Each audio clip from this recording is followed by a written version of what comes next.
अस्सलाम वालेकुम। चलिए आज अरेबिक ग्रामर के एक बहुत अहम कॉन्सेप्ट को आसान तरीके से समझते हैं।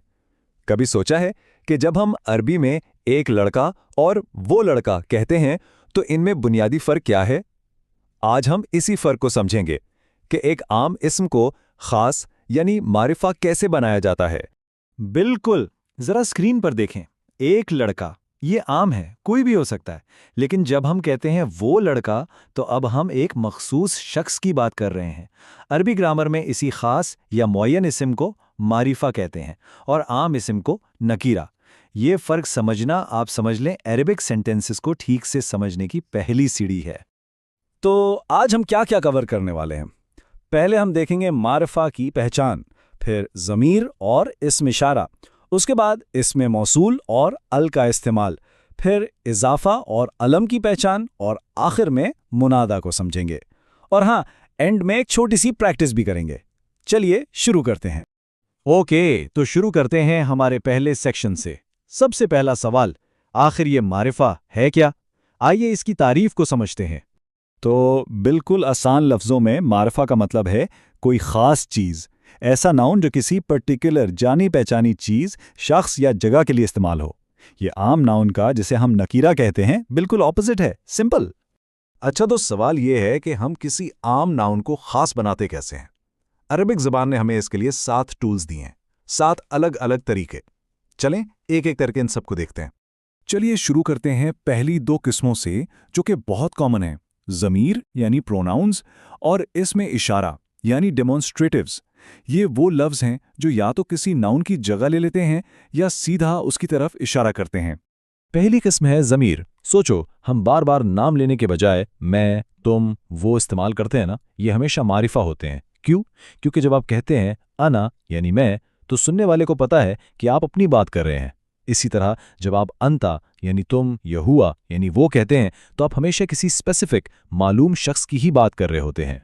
बिल्कुल इसी तरह जब हम किसी चीज़ की तरफ इशारा करते हैं, जैसे ये या वो, तो वो चीज़ फौरन खास हो जाती है ना?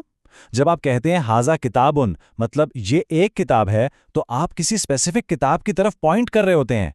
इसलिए हाजा, तिलका, हाओलाई, ये सब के सब इज़्मे इशारा मारिफा हैं। अब आगे बढ़ते हैं तीसरी और चौथी किस्म पर। ये भी बहुत आम इस्तेमाल होती हैं। पहला है इस्म मौसूल, जो सेंटेंसेस को जोड़ता है, और दूसरा है अल का इस्तेमाल। ओके, ये किस्म थोड़ी सी इंटरेस्टिंग है। देखें, इसमें मौसूल जैसे अल्लज़ी, इसका अकेले कोई मुकम्मल मतलब नहीं होता। ये एक तरह का ब्रिज है।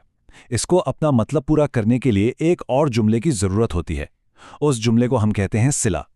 तो जब इसमें मौसूल और सिला मिलते हैं, तब जाकर वो किसी खास चीज़ को पॉइंट करते हैं, जैसे पजल के 2 टुकड़े जोड़ दिए हों। चलें मिसाल से समझते हैं। जाआ अल्लज़ी फ़हिम दर्स।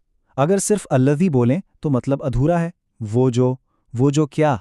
लेकिन जैसे ही हमने आगे जोड़ा फ़हिम दर्स यानी जिसने सबक समझा, तो अब हमें पता चल गया कि कौन आया, एक ख़ास शख्स। देखा, सिला ने इसको मारिफा बना दिया। बाकी मिसालें भी बिल्कुल ऐसी ही हैं। अच्छा, ये तो शायद सबसे आसान तरीका है, बिल्कुल अंग्रेजी के द की तरह। आप किसी भी आम नाउन यानी नकरा से पहले अल लगा दें, वो फौरन खास बन जाता है। रजुलुन मतलब कोई आदमी, लेकिन अर्रजुलु मतलब वो खास आदमी। कितना सिंपल है ना? इसी तरह अल किताबा मतलब द बुक, और अल मस्जिदा मतलब द मॉस्क। चलिए अब 2 ऐसी किस्मों को देखते हैं जो बाय डिफ़ॉल्ट ही मारिफा होती हैं। एक वो जो किसी की मिल्कियत हो, और दूसरा किसी का खास नाम। इन्हें कहते हैं मुदाफ और अलम। इसमें क्या होता है, एक आम नाउन उस वक्त खास बन जाता है जब हम उसको किसी दूसरी चीज़ से जोड़ देते हैं, उसकी मिल्कियत बता देते हैं। इस जोड़ने के अमल को कहते हैं इदाफा। मिसाल देखें, लफ्ज़ है किताबुन यानी कोई भी किताब, आम है।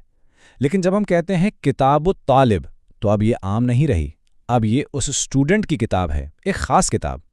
यहाँ किताबों को हम कहते हैं मुदाफ। इसी तरह बाबुल मस्जिद यानी मस्जिद का दरवाज़ा, और कलमुल मुअल्लिम यानी टीचर का पेन। छठी किस्म तो बहुत ही सिंपल है, अलम यानी प्रॉपर नाउन, किसी का भी खास नाम, मोहम्मद, मक्का या अहमद। ये तो हमेशा ही मारिफा होते हैं, क्योंकि ये दुनिया में किसी एक ही चीज़, शख्स या जगह का नाम है। और अब आते हैं हमारी आखिरी 7वीं किस्म पर, मुनादा। ये तब होता है जब आप किसी को उसका नाम लेकर पुकारते हैं। जब आप किसी को पुकारते हैं, जैसे या जैदू यानी ए जैद, तो आप उस वक्त एक खास जैद से ही बात कर रहे होते हैं, है ना? इसलिए जब हम पुकारने के लिए या इस्तेमाल करते हैं तो उसके बाद आने वाला नाम भी मारिफा बन जाता है, जैसे या मोहम्मदू या अहमदू। चलिए, तो हमने 7 किस्में कवर कर ली हैं। एक क्विक सा रिकैप करते हैं ताकि सारे पॉइंट्स जहन में बैठ जाएं, और फिर एक छोटी सी प्रैक्टिस करेंगे अपनी अंडरस्टैंडिंग चेक करने के लिए।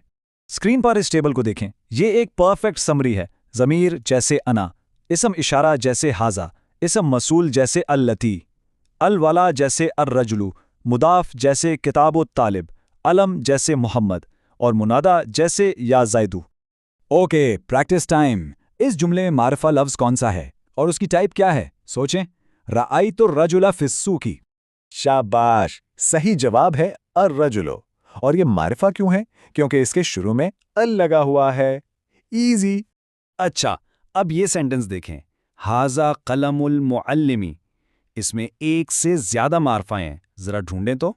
बिल्कुल आला, यहाँ 2 हैं। पहला है हाजा जो कि इस्म इशारा है, और दूसरा है कलमु जो कि मुदाफ है। अच्छा, कलमु मारिफा क्यों है? क्योंकि इसको आगे एक और मारिफा यानी अल मुअल्लिम के साथ जोड़ दिया गया है। अब आप सोच रहे होंगे कि ये सब सीखना ज़रूरी क्यों है? देखें, किसी भी जुमले का मतलब समझने के लिए उसके सब्जेक्ट को पहचानना सबसे ज़रूरी होता है, और मारिफा को पहचानना ही इसकी पहली कुंजी है। इस बेसिक नॉलेज के साथ इंशाअल्लाह आप अरेबिक सेंटेंसेस को बहुत बेहतर तरीके से समझ पाएंगे।